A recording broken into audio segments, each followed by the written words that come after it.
Alors, donc, Voici l'hiver de notre déplaisir, changés un glorieux été par ce soleil d'York. Monsieur Païta, bonjour. Bonjour.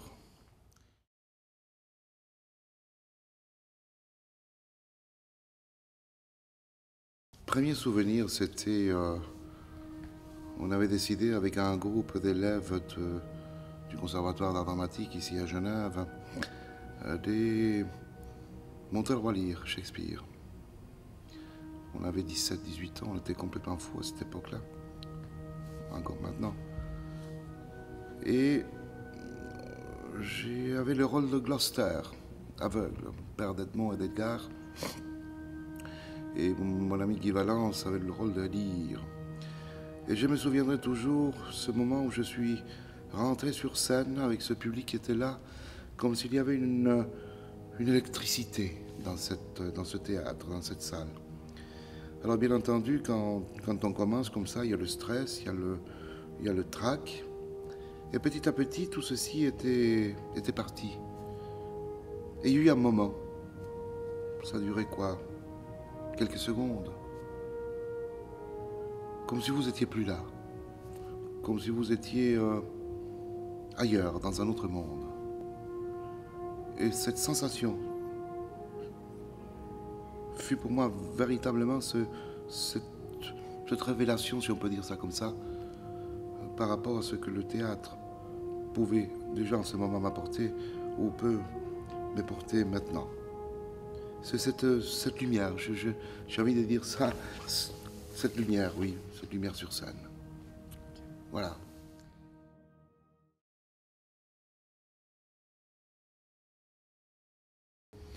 Alors écoutez, à ce genre de questions, j'ai envie de répondre. Bon,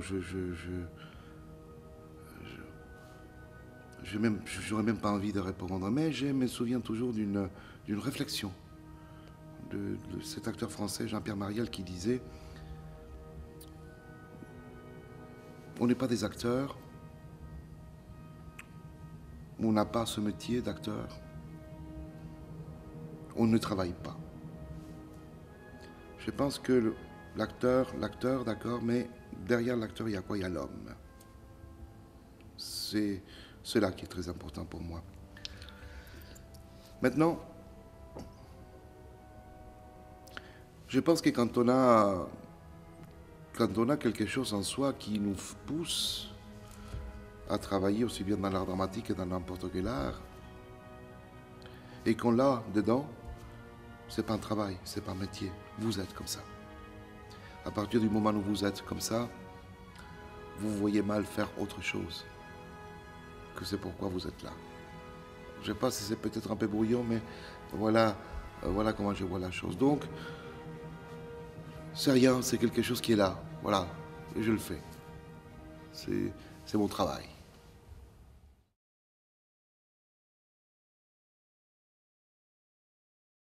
Je suis arrivé ici, dans ce pays, en Suisse, j'étais très jeune, à Genève, j'avais 14 ans. Et en ce moment-là, j'avais commencé tout de suite avec les conservatoires. Après, évidemment, j'ai voyagé un peu. J'étais aux États-Unis, en Angleterre, en France, bien sûr, où j'ai pratiqué, où j'ai travaillé avec beaucoup de gens pour perfectionner ce que j'essaye de faire du plus profond de moi-même. Maintenant, donc le conservatoire, oui, des pièces que j'ai montées tout de suite. Dans le Roi Lear, on vient d'en parler. Et vous savez, j'ai toujours été quelqu'un d'extrêmement indépendant. Je veux dire par là, j'ai toujours voulu monter mes propres spectacles, toujours voulu avoir ma compagnie de théâtre, avoir mon théâtre. Bien évidemment, on ne peut pas cliquer des doigts et avoir tout de suite tout ceci. Alors des formations en formation, des travails en travail, des productions en production, surtout dans les répertoires évidemment shakespeariens, qui est un répertoire qui m'attire énormément, où j'ai eu le plaisir et la chance de monter plusieurs pièces de cet auteur, Roi Lear, Richard III, Jules César, etc. Il y a eu toujours cette conviction d'amener au théâtre, d'amener sur la scène ce qui était le plus profond à moi. Donc, ça a toujours été ce répertoire-là. aussi bien ici en Suisse, comme je l'ai dit, qu'en France ou ailleurs. Donc d'abord le perfectionnement, bien sûr, le travail, surtout le travail, travailler continuellement. Il y a eu un moment donné où le temps passe, bien sûr,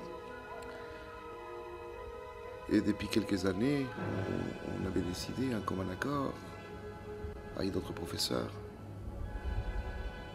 avec Anne, bien sûr, de monter mon école de théâtre pour essayer de transmettre ce que j'avais appris.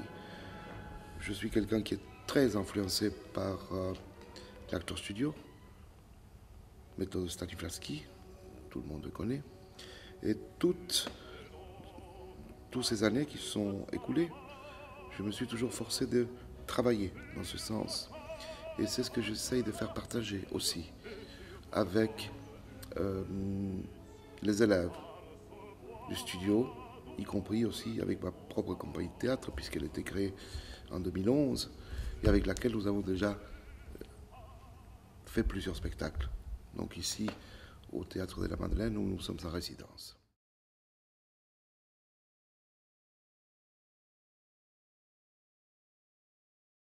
C'est intéressant. Vous savez, j'ai eu la chance de venir d'une famille de musiciens. Alors, non seulement déjà à l'époque, je vous parle déjà des 30 ans en arrière, non seulement dans cette époque j'avais commencé à travailler, évidemment, l'art dramatique, mon travail, mais j'ai toujours eu cette folie, si on peut dire, du son, le son. Forcément, venant d'une famille de musiciens, on est obligé. Et voyez-vous, imaginons une orchestre symphonique avec des groupes de musiciens différents. Vos violons, vos violoncelles, vos contrebasses, les bois, les tympanies, etc. ont des sons différents. Si on mélange de tout, ça va nous donner des symphonies, ça va nous donner des concertos. Et pour moi, il y a quelque chose où je suis toujours à la découverte. C'est le son de la parole. C'est qu'est-ce que la parole, quel son peut-on donner aux phrasés que nous travaillons sur scène. Alors évidemment, dans ma tête, il y a toujours ce mélange de sons, d'instruments, avec la voix, avec la parole, avec les mots qu'on est en train de dire. Ceci, j'ai eu la chance de le travailler puisque j'étais aussi avec d'ingénieurs du son qui ont enregistré de concerts, qui ont enregistré de grandes symphonies, Mahler, Wagner, peu importe, où il y a une masse orchestrale énorme. Et ça, je ne peux pas l'arrêter. Pour moi, c'est une découverte pour moi, toujours. Le son, la voix, le son. Quel est le sentiment, quelle est l'émotion que je peux transmettre au travers des sons différents que je peux entendre dans la vie de tous les jours aussi. Hein. Les oiseaux, les gens, les êtres humains, le public, tout ce que vous voulez. Mais surtout la musique. Je suis très très attiré par la musique, j'ai toujours été attiré par la musique. Elle porte une très grande influence dans mon travail. Donc il y a ce côté déjà qui est interne au travail que je fais et que j'essaie de transmettre. Après, il y a d'autres choses. Aujourd'hui, je cherche surtout à continuer dans ce parcours, à évoluer encore dans ce parcours, à essayer de chercher toujours cette excellence dans sa profondeur, non pas simplement dans le fait de se dire, voilà, on vient sur une scène de théâtre, on monte une pièce, etc. Mais derrière cette pièce, qu'est-ce qu'il y a? Derrière le mot, qu'est-ce qu'il y a? Donc forcément, c'est jusqu'à l'éternité, c'est juste à des moments, il y en a pour toute la vie, parce que vous cherchez, vous travaillez. Je pense que aujourd'hui, je ne suis pas plus, en tout cas plus, à la recherche de l'acteur ou du musicien, peu importe. Mais surtout, l'homme, l'être humain, homme, femme, peu importe. Qu'est-ce qu'il y a derrière l'homme? Qu'est-ce qui se passe dans ses sentiments, dans son émotion. Mais comment toujours les traduire? Comment le partager avec le public que vous avez en face? Car il ne reste d'essentiel, quelque part, c'est quand même, à mon sens, ce qui se passe, non pas simplement sur une scène de théâtre, mais ce qui se passe à l'extérieur, en dehors de la scène de théâtre, c'est-à-dire avec le public, c'est-à-dire cette chose qui est pour moi invisible, aller toucher cette chose invisible. Alors soit le partage, le miracle, comme j'ai envie de dire, il a lieu, soit il n'a pas lieu.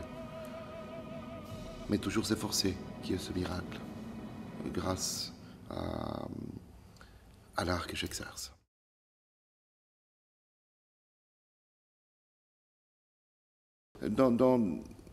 Puisque vous m'avez posé la question, dans le cadre des cours d'interprétation que je donne ici au théâtre, il m'arrive justement dernièrement cette merveilleuse expérience, c'est de travailler avec une jeune comédienne, une jeune élève, Doña Elvira, dans Don Juan de Molière. Et je me rappelle souvent cet acteur que j'ai porte une grande admiration, lui jouer, et qu'il disait, en travaillant avec cette élève comédienne, il faut qu'on aille au-delà de ça. Alors je m'explique avec elle, avec cette comédienne, alors, en lui disant, écoute, nous sommes arrivés maintenant à ce, par exemple, prenons l'amour. Nous devons dépasser l'amour terrestre. Nous devons aller au-delà de ça. C'est une magnifique expérience que de dépasser l'amour terrestre pour aller ailleurs. Je ne parle pas du tout pour aller chercher, mon Dieu, le ciel, le bon Dieu, ou peu importe. Non, c'est une forme de dépassement de soi, de l'amour en tant que tel. C'est la vie quotidienne, l'amour. Quand on est amoureux une fois, deux fois, trois fois, cinq fois, six fois, on peut toujours être amoureux, mais dépassons cela. Je ne sais pas où c'est. Je cherche. Donc, pour moi, l'art dramatique est non pas simplement le plaisir de travailler, de partager, mais c'est aussi la recherche de l'excellence telle que je viens de la décrire, juste, par exemple, entre ce qu'on peut appeler l'amour terrestre et l'amour qui est au-delà de ça.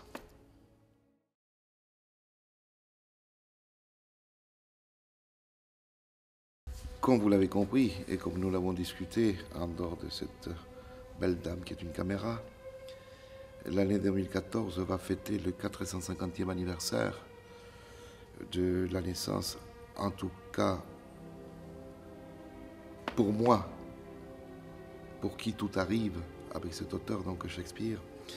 Et donc la compagnie et le studio théâtre se feront déjà un plaisir d'avoir commencé à travailler pour fêter les 450e anniversaire donc de sa naissance. Nous sommes en l'année 2014 et on se devait,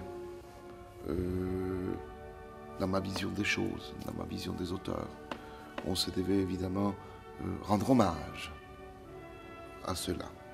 C'est pourquoi ma compagnie, moi-même,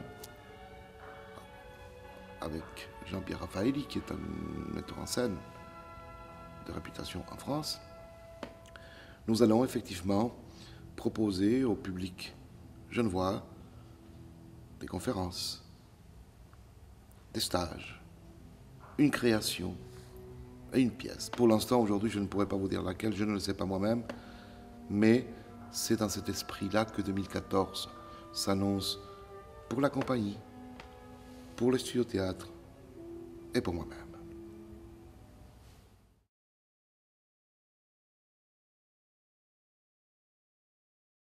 Alors, projet cinéma, pour l'instant, je ne peux pas en parler. J'ai eu véritablement une chance énorme en 2011, puisque une fois, j'ai participé dans un film, par quelque chose que je ne m'attendais pas du tout. C'était un appel de la secrétaire de Jean-Luc Godard qui m'appelle pour me dire, écoutez, Jean-Luc Godard voudrait que vous puissiez collaborer avec lui. J'étais vraiment très surpris parce que je ne m'attendais pas du tout. Surtout que c'était dans des conditions un peu particulières. Donc j'ai reçu cet appel, évidemment, j'ai rencontré M. Godard et ma première expérience au cinéma, c'était effectivement avec lui, dont bientôt ce film sera dans les écrans. J'ai omis de vous dire tout à l'heure qu'au même temps que cette commémoration shakespearienne va avoir lieu aussi, on m'a demandé de participer au vu de ce que je peux ressentir et connaître au niveau de la musique, au niveau du théâtre, bien sûr, de travailler sur une chorégraphie de danse dans laquelle j'ai accepté, sur la musique de Gustav Mahler, sur les symphonies de Mahler, et dans laquelle j'ai accepté tout de suite parce que Mahler est pour moi un compositeur qui, durant toute ma vie, m'a accompagné dans mon travail, mais aussi dans ma vie quotidienne.